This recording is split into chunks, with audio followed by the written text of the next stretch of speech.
Hey Primatech peeps, and welcome back to the Primatech Files, a Southgate Media Group podcast dedicated to all things Heroes Prime and Heroes Reborn related. If you've listened to the podcast before, you know that one of the main reasons I got into Heroes was because of RPGing, and I've decided to go back to the place where it all first started, and to help me talk about it, I've got one of the admin of the site to come and join me and talk about her experience with not only Heroes, but also RPGing in the Heroes universe. Welcome, Beeg! Beeg, yay! So yeah, this is actually the first time me and Beeg have actually talked properly on Skype. How long were we both on the site at the same time? Like about 2-3 years, right? I think about about 2 or 3 years, and then I'm not sure how long Eclipse has been around. I think the last time I checked, it was like 5 years, so it's probably been around for 6 or 7 years now. Let's start off with Heroes Tour. When did you first get into the Heroes, the show? Yeah, back whenever it first started airing, I saw the promos for it on NBC, and I was like, wow, that actually looks like a really cool show that would be right up my alley. And I started watching it, and then I joined the Ninth Wonders board, and I was there for God only knows how long, and. Actually, Snow. I think you know him as Snow on the forum. Yeah, he said that hey, we have this RPG on proboards if you'd be interested in joining, because I was kind of in the role playing section of Ninth Wonders, and I was like, yeah, sure, whatever. I need a new game. And so Snowwind was actually the one who got me into the role-playing. Even though I've been involved in role-playing for probably a majority of my life, this was like the first Heroes role-play I'd ever joined. Do you have like a specific memory of when you actually got into Heroes? Like, my specific memory was episode 4 at the end where Future Hero comes back, and I was like, okay, I'm totally invested in this show now. I'm going to watch it. No, it was basically after like the first episode. I was like, okay, great, first episode. This is awesome and amazing. And I wanted to kind of see where, it led all the characters. And so I was kind of invested in it from the get-go. Do you have a favorite volume of Heroes from the TV show? I'm still partial to that first season. I thought the first season was probably the best one. I mean, they all kind of had their merits and everything, but the first one, it was like, oh my gosh, who's Claire's father? And just kind of like brought all these people together from, all over the world and, in different forums and stuff. And everybody had their own theories. And it was, it definitely the first season was my favorite. It doesn't matter who I ask, no matter how many times I ask that question, it will always be the first volume. So yeah. Yeah, I didn't really like season 2.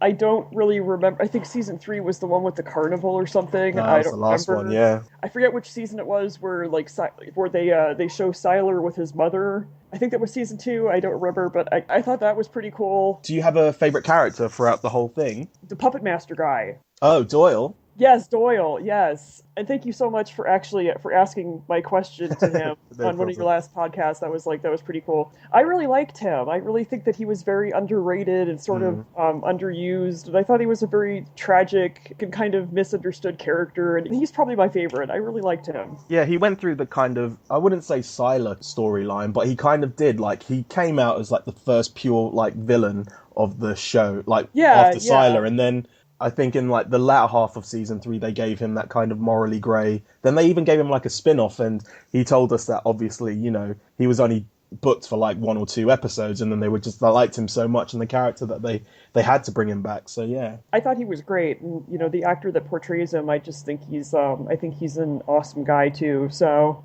Awesome. So, did you manage to catch Heroes Reborn? And if so, what did you think of it? I did, and I'll be honest, I feel so bad saying this as a Heroes fan, because I was just so looking forward to Heroes Reborn and, kind of reconnecting with all the characters and everything. And honestly, after like the 4th episode, I just kind of gave up on it because I was just like, this wasn't really what I thought it was going to be. And I mean, I do intend on watching the rest of it eventually, but yeah, I feel so bad saying that.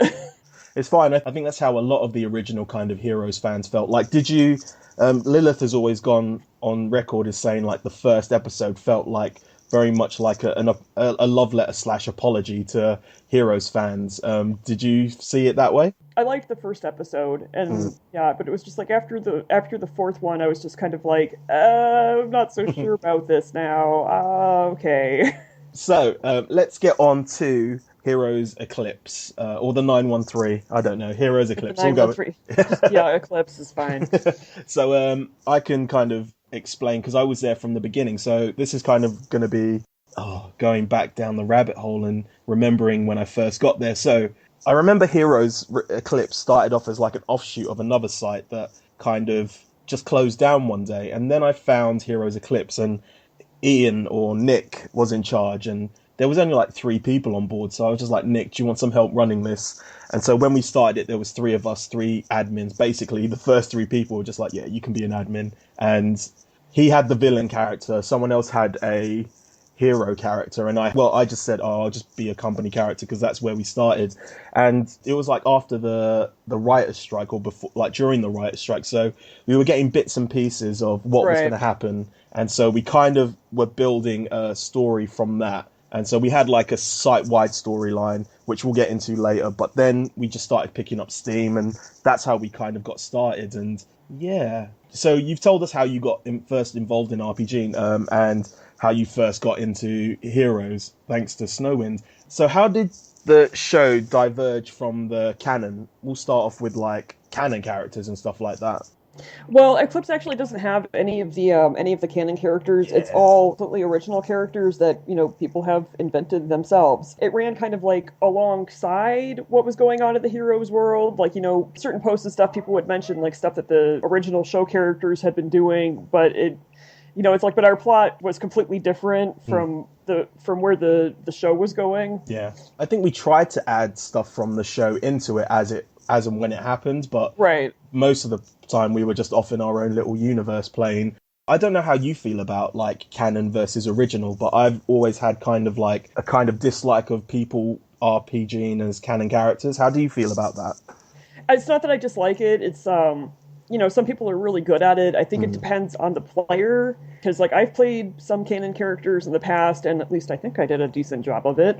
I actually played Darth Maul in a role-playing game, and everybody loved the way that I portrayed him and explained how he survived after episode 1. That was fun. Anyway, but yeah, it depends on the player, because some players are kind of like more experienced and they keep true to the character, and then other players kind of suck. That's a nice way of putting it. yeah. Well, you know me. I don't really pull punches if I think you're a horrible role player. I mean, I run the Bad Our Peers Suck role playing journal, a live journal. I've been running that for like 15 years now. So it's like, I know good role playing and bad role playing. I've seen everything. Well, almost everything. I shouldn't say that, but. Yeah, I think it just comes down to the player. So where did we diverge? We diverged from season 2, and we started off with a kind of level 5 story because that was what was coming out in the media at that time.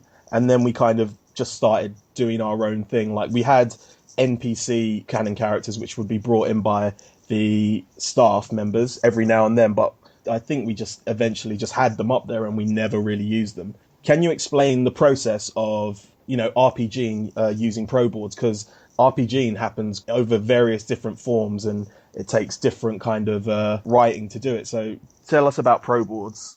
Well, proboards is it's pretty straightforward. I mean, it's a forum, so if anybody's familiar with posting on like other game forums or other show forums, it pretty much runs that way. It's somebody will post a thread, and if you're one of the characters involved in the thread, you reply to it as your character. And everything just kind of goes from there. Yeah.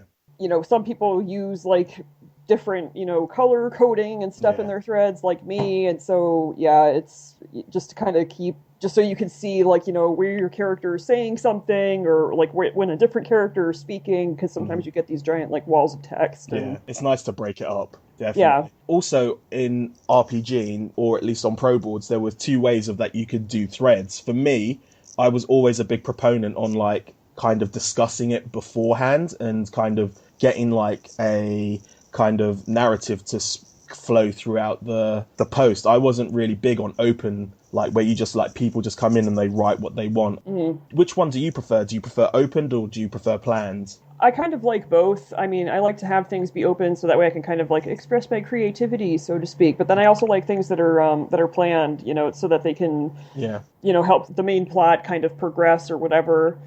For me, I would have to go with open. because that's just what I'm used to. So when the site first started, we had like an overlying site storyline which people could get involved in. We also had user-driven storylines, which the users would just do their own storylines as little offshoots. Do you have a particular one that you prefer, site-wide or kind of user-driven? Well, for me, I like the user-driven ones. I mean, we've run like a lot of site-wide plots in the past, and depending on your character, they may or may not be able to be involved in the site-wide plot because they're dirt poor or something. They don't have like a way to to transport themselves from point A to point B or whatever, or they just don't have any they don't have any interest in like picking a side. But then there's also been like a lot of user-driven smaller plots that are catered like more towards different character types.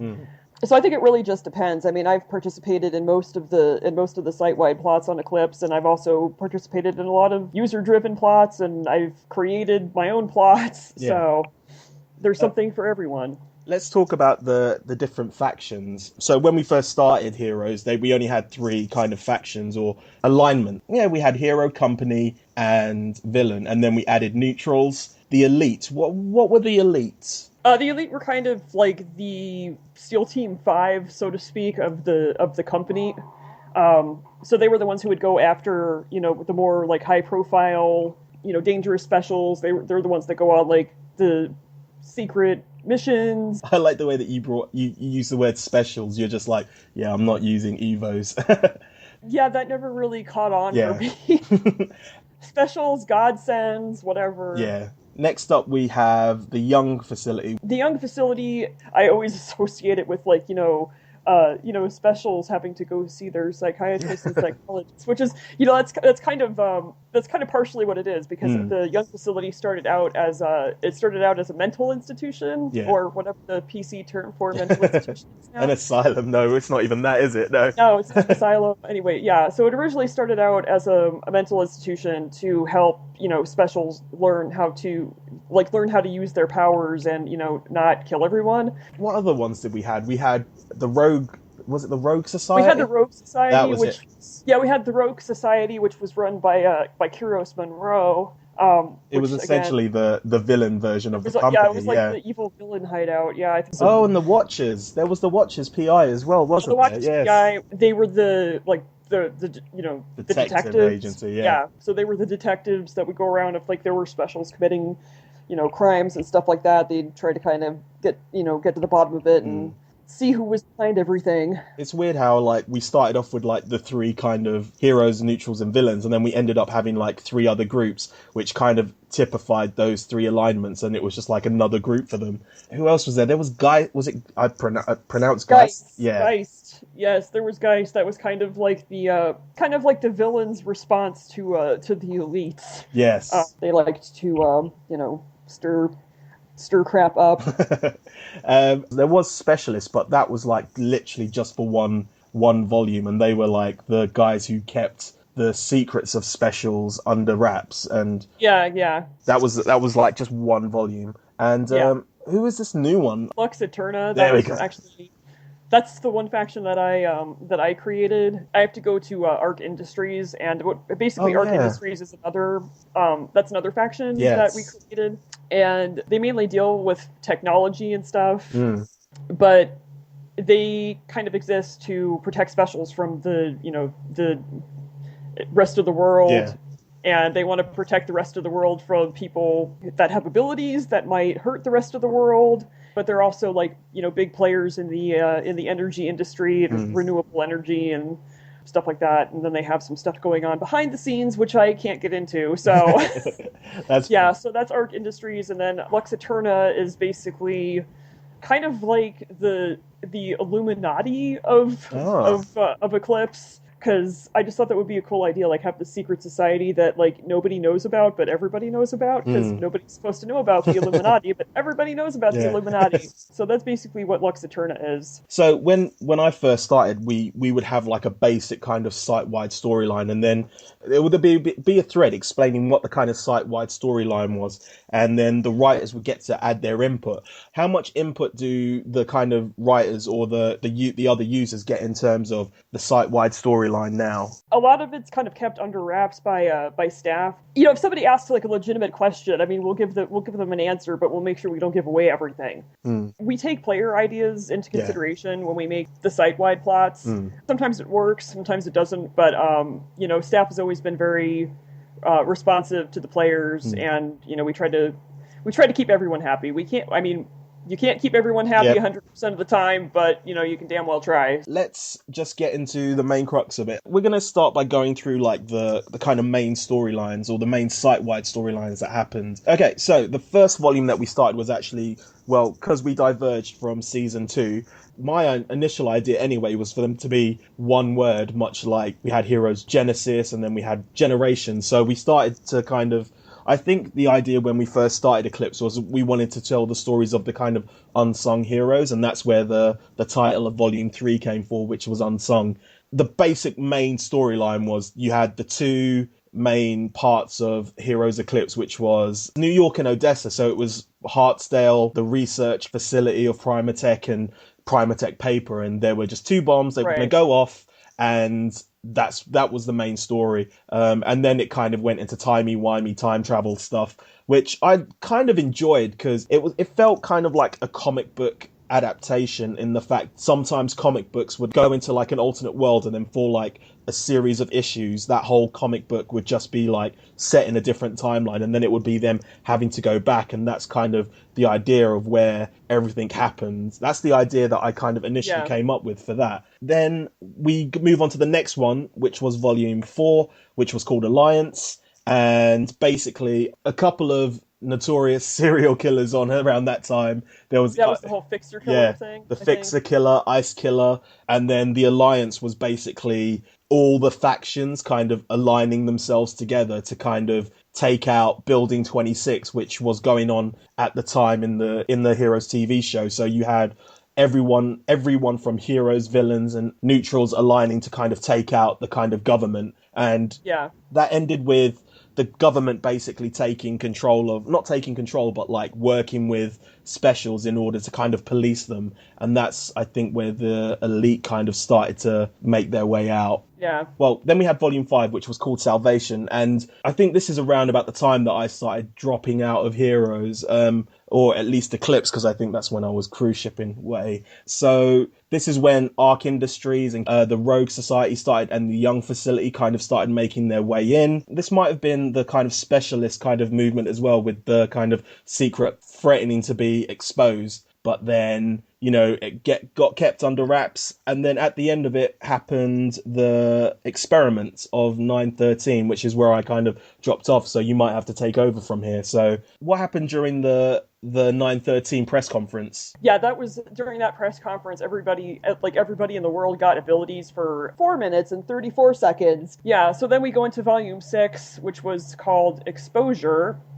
And basically what happened there is, like, you know, all these people all over the world, everybody all of a sudden has abilities and they don't know how to use them. So it's like planes started falling out of the sky, and there were hurricanes and typhoons and earthquakes, and, you know, it was very not good. And it's funny how, like, the previous volume was all about trying to keep the secret of specials, and then all of a sudden Arc just kind of, we're here now. And yeah, Arc Industries kind of gave everybody, you know, abilities, and then all the specials kind of came out of the woodwork, and they were like, yeah, well, we're just not going to hide anymore. Yeah. So then there was the whole September 4th incident. There was an explosion in Hell, Arizona, killed a bunch of people, and then Costa Verde, California was also completely frozen. Okay. And to this day, it's still completely frozen. So yeah, lots of people died there, and there was a bill that was passed that made specials have to, you know, register with an ability, and a lot of the, you know, characters in the game did not take too nicely to that. So yeah, they had registration laws, and nobody really liked that. Mm-hmm. And then Arc Industries, when it was being run by a guy named Dr. Noah Rydberg, there were all these riots and stuff that were breaking out all over the country in 2011, and then they brought these things they called them eggs. They were like these little containers that when they were activated, they would only affect specials, and so like it was kind of like a giant almost power negation device, or give them like a huge migraine. And then what happened was my character collapsed the U.S. Bank Tower in Los Angeles, and lots of rioters and people were killed by the collapsing of this giant freaking tower. This was also the volume where Geist kind of came into play, and they were kind of created as a response to everything that was going on. And at the end of that volume, Geist orchestrated this decapitation strike of the U.S. government, and pretty much everybody in the U.S. government, like upper cabinet, president, vice president, all of them got killed. Nice. So so a very happy ending. I think I remember like seeing this happen, and I think the idea of the end of this volume was for the villains to win for once, because villains never really win. And they never really win. And so they basically took down a bunch of core places in the US. And I think also because like especially in Heroes, kind of everything kind of went back to normality at the end of the season and the beginning of the next season. Then something big happened, so it didn't matter like if New York exploded, because they would just rewind time and fix it. But I think the main point of this was to show that there were consequences to having powers, and it wasn't going to be a quick fix about it the whole time, which I really quite liked. Anyway, let's move on to the next one, which was Volume 7, Revelation. The city of Phoenix, Arizona suddenly became no more because there was a radioactive character got shot, and he kind of exploded, and so that whole city is gone now. It's completely dead to us. In Volume 7, there wasn't really that much going on other than Phoenix got blown up and doesn't exist anymore, and Adrian Kilvane, trying to take over Washington, D.C. That's fine. Let's move on to the next volume, Volume 8. Beginning of Volume 8, all of the specials in the world lost their abilities. I forget for how long. I want to say it was like a couple of months or something, but they all lost their abilities. And for some characters, like a lot of my characters who have, they have like physical abilities, like Adele's ability was to be able to control blood because, she's a hemophiliac. It was really bad, and a lot of my characters almost died. So that was pretty serious. And the Young facility, they kept taking in people, and they were doing like emergency medical care and stuff like that for like all the specials that had lost their abilities. And and then that was also when Lux Eterna also came into play. That was pretty much what happened in Volume 8. What was the name of Volume 8? Volume 8 was Reticence. Okay, and then we'll move on to Volume 9, which is the last volume that's on there at the moment, and it's called Resurgence. So tell us about Resurgence. Okay, Resurgence is the Four Horsemen of the Apocalypse volume. So there was lots of famine and war and pestilence and death and all that wonderful stuff going on. Like, as far as pestilence goes, there was a huge cholera outbreak all over the world. And so lots of people were dying because they were crapping everywhere, and cholera is pretty serious. And Arc Industries and the Young facility and the U.S. government, they were trying to, find, different cures and stuff for it, but the disease kept, adapting to whatever they would throw at it, so it just never really went away. And lots of people were dying, and then famine, pretty much everywhere that had like fertile ground in the U.S., just like all the crops started dying and nobody could grow anything. So obviously there was a lot of hunger and stuff going on. There was a lot of war going on. What had happened there was the Johannesman family, they're originally from Jamaica. They pooled all of their power like in the Caribbean, and it looked like they were trying to take over the Panama Canal. And then, so when it looked like that was going to be happening, the whole area, like in the Caribbean and Jamaica, we refer to that as the Dominion. And so the Dominion kind of went to war with the U.S. and vice versa, because, the U.S. didn't really like the fact that they were encroaching on the Panama Canal and everything. And then a second battle occurred, and when the Johannesmans decided to strike back at the U.S., and then there was another battle, and that one was kind of brought to an abrupt halt because Lilith, she has like a death ability, like she feeds off of death energy. Okay. Lilith comes in and completely stops the battle, and she didn't really stop it. She killed a bunch of people, and that's kind of death.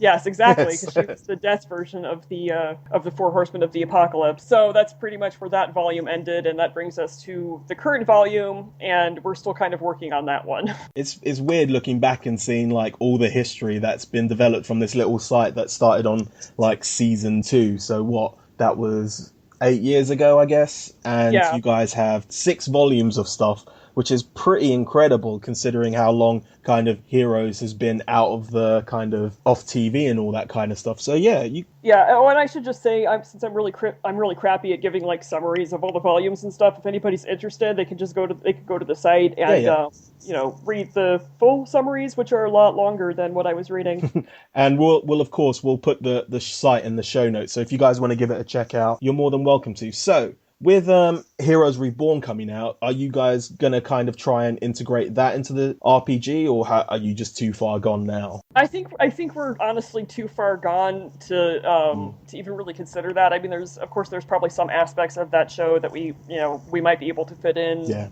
Like on the sidelines, but I think it's just diverged so much from, what it was. But I think you've got like little aspects from hearing the rest of the volumes. You've got little aspects of stuff that's happened. Like obviously in the beginning of the season of Heroes Reborn, we have that massive explosion, which, you've had many big explosions on Eclipse now. And, you've got Renatus, which sounds very much like kind of Arc Industries. So, it's weird how like, even though here we are after Heroes Reborn, you guys had those kind of small little nuggets of ideas that kind of made its way into the show somehow. So I was going to say, actually, like, because all of that stuff was written before Heroes Reborn was even a thing. So that was kind of cool to see that. I was like, definitely. Oh my gosh, it's Arc Industries.